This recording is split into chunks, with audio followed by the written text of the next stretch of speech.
How's it going, guys? Chris Machi, Vice President, Matchmaker for Flex Fight Series. We are, for the first time ever, in Queens, New York, Melrose Ballroom, and my next guest has no need for an introduction. He is a Queens boy, a Queens native, and the next best thing coming out of Queens. But first, huge shout out to my boy Jamie Crowder for my Renzo Gracie t-shirt that I am currently wearing now. Just wanted to give him a huge shout out. So no need for an introduction. We have the face of Flex Fight Series, the most hated, the most loved 155 lightweight champion, Adam, the Atom Bomb Livingston. Adam, you look like you are living your best life with your championship on your neck or around your waist, however you want it, from Flex Fight Series. What up? What up? You know, just today is a little bit of a recovery day. In my hot tub, just chilling. It's a beautiful day out, enjoying the sun, and getting ready for May 27th, you know? I'm ready to go.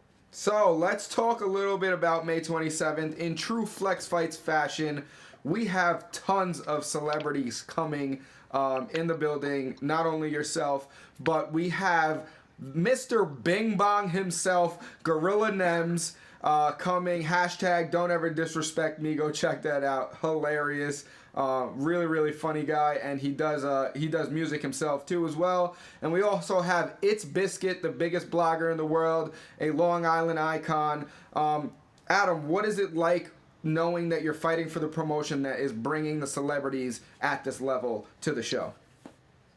You know, it's motivating because you know you guys can bring in the big people that I wanna impress. You know, I want to get my name out there, and these are the small steps to get my name out there. Fighting in front of people like Bing Bong and the world's biggest blogger. You know, once I impress them and stuff, you know, they can help get my name out there, and I'm gonna make sure they're big fans of the sport after I fight. So isn't that the mission statement here? It's creating new MMA fans. I mean, that's how you become a mega star. That's what Dana White, the UFC, that's what they want to see. Flex Fight Series has never tried to be Bellator or the UFC. We want to be the battery that produces the champions of tomorrow, and I think that we do a great job of doing that. And let's talk a little bit about that. What is your experience with Flex Fight Series, and how's it differ for some of the other places that you fought? Yeah, you guys are definitely a different level than most. You know, you guys you care about your fighters. You guys are professional. I've never had any complaints with you guys, and I look forward to, you know, staying with you guys in the future and getting bigger, better.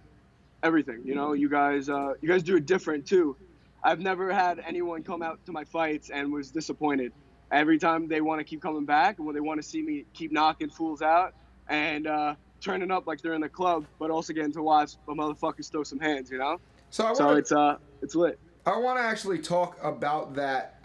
We actually spoke backstage at the last show a little bit. You weren't fighting on that show, but we did get to speak a little bit about that.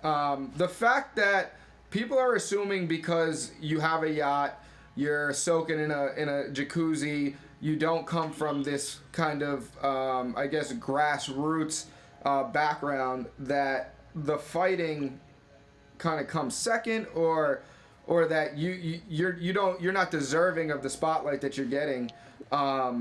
I want to talk about that because at the end of the day, you're knocking guys out. You are. You're on a 4-fight win streak, 4 TKOs in your amateur career, and the fastest knockout that you have recorded is 38 seconds, and that's your last fight. Fun little fact: out of those 4 TKOs, 3 of them are in under 50 seconds. Just to put that out there, they couldn't even make it in the first round. So I think that's another cool little fact about myself. But all those guys saying I come from this and that, they could all fuck themselves. Fucking, they're just haters. All this, I worked for it. This is something I couldn't get handed. You know, I put in the work in the gym. I make my own networking and connections. And at the end of the day, it's me by myself in that cage against my opponent. No one else with me. So, yeah, I'm going to keep proving that every fucking time I step in the cage. So some of your past opponents are the likes of Mancha Kara. The one blemish that you have on your amateur career, he is a world-renowned grappler. And then you have Steve O'Morris that you have a decision win over, 3-0 bare knuckle boxer in BKFC, doing very well in that sport. You have your 38-second knockout of Joshua Abrahams. I mean, at what point in the amateurs, at least, at what point do people start saying, all right, this kid is real deal? I think they realized that a couple of fights ago, when they realized I could go with any of these guys. Doesn't matter what they look like. I fought a guy had tattoos from his head to his toes. I step in there with anyone, like fucking Mancher, fucking one of the best grapplers in the world. I come to fight, and that's it. It doesn't matter what you look like, doesn't matter where you come from, as long as you put in the work and you're down to throw hands and you love what you do. The sky's the limit, and I want to make sure everyone knows that. It's not about where you come from, what you look like. If you love to fight, you love to fight. Like, look at Jake Paul. Look at him. You got to respect the guy. He loves boxing, and just because where he came from or who he is doesn't mean shit. You got to respect someone for getting in there and loving the sport. So that's what I think. So speaking about a like of Jake Paul, I mean, you've been boxing and in combat sports your whole life. Maybe that's something that people are assuming is not true about you. I have over 15 amateur fights overall. I have more experience than half these guys, and I'm half their age. I'm still only 20 years old. Every guy I fought so far was freaking at least 25 or 30 and having kids. So I'm just getting better every single fight.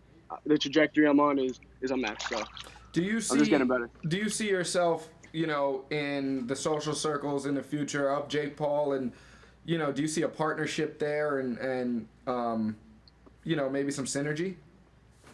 Yeah, I could see eventually these guys speaking my name. It's just all a matter of time, and I just got to keep winning and keep doing what I'm doing. And the path is I'm on a good path right now, and the sky's the limit for me right now.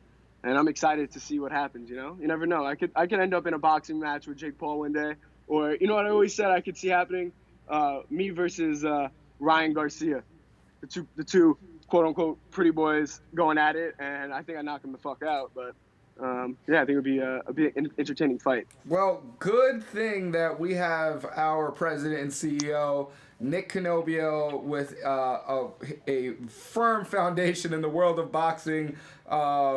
Hey, you never know, that might be able to happen through flex fights. I am the Metropolitan champ in boxing and Junior Olympic champ in boxing before I even got into MMA and kickboxing. So my base was with boxing. That's why I got these hands, So you never know. Absolutely. So let's talk a little bit about May 27th. First time we're coming to Queens. We wanted to do it, by and large, we've been on Long Island, in Tampa, Florida. We wanted to come into the boroughs and show people that Flex Fights is expanding. We're expanding across New York and then across the United States. And fighters like yourself are going to be at the forefront of giving us the opportunity to do that and giving us the opportunity to expand the platform to you. But you fighting in your hometown, you are a Queens boy. I'm also a Queens boy, born and raised. So what is that like? Let's just talk about it. It means everything to me. I wasn't gonna do another amateur fight. I was gonna just go straight to the pros this summer. But when I saw the opportunity to fight on the Queens card that I always wanted, I had to jump on it. And throwing in the ISKA title to be the #1 lightweight amateur in New York just put the cherry on top. And the biggest thing, I just want to fight in front of my friends and family, my supporters and fans in Queens. My support system's unmatched, as you can tell from the last fight. They're fucking crazy, and I'm fucking crazy, and I fucking love it. And you guys are gonna see that May 27th after I knock this guy out in the first round again. I'm sure you're gonna need extra security again. So speaking of rankings, we have Loai Abushar coming all the way from Arizona. He is ranked number 2, 155 lightweight in Arizona. You are currently ranked number 6. 155 lightweight in New York. Some of your teammates are actually ahead of you. We talked a little bit about that off air. Again, this is the amateurs, and a lot of people say, it's just the amateurs. But I think that Flex Fights has proven that you can you can bring value into an amateur career, going into the pros with a profile, letting these pro promotions like Flex Fights from the regional circuit know that you're here to play and you're here to stay. So let's talk a little bit about your upcoming bout with Loai. Yeah, well, fuck him, because he didn't show up for this fucking interview. That's unprofessional, and he's gonna pay for that May 27th. I was here to, fucking read him a little bit, see what he's got to say, but obviously he doesn't have much to say, and I think he's going to be a little quiet when we're at the face-offs, unlike some of my opponents. But I'm ready for anything. If he wants to keep his head down and just fight, I'm cool with that. I'm here to bang. I don't need anyone talking shit to get me hyped up for a fight. I hype myself up, and my fans hype me up. But yeah, with those rankings. The rankings don't mean shit. I know I'm the best right now at 155 in New York, and after May 27th, it just solidifies it when I have one belt on this shoulder, the other belt on this shoulder, and it's gonna look good, and I'm excited for that. Will you be wearing your necklace at weigh-ins, or did you learn a lesson from that? This necklace is staying on me forever, and if he has the balls to come snatch at it, it's gonna be a lot worse for him than the last guy.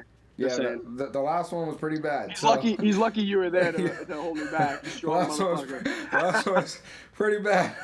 Go check that viral video out. I think it's at like 45,000 views now. The knockout is at like 25,000 views. Definitely solidified the fact that you belong in that cage with anybody at this level, 100%. Any fight predictions as we close this conversation off and let you get ready for training? Do you have a fight prediction? Do you have anything to say? Any sponsors that you want to plug? You already know what I'm going to say. First round knockout like usual. I'm going to add another fifth TKO / knockout to my resume. And let's see, it's probably going to be under a minute again, honestly. I've just been on a roll. Momentum to me is a humongous thing. That's why I'm one of the most active lightweights there are, I think, ever. To be honest, this is going to be my 8th amateur MMA fight within a year and a half. And it's not like I'm losing either. I keep winning. I keep showing up. I show up with injuries. I show up healthy. It doesn't matter. I just want to get in there and fight.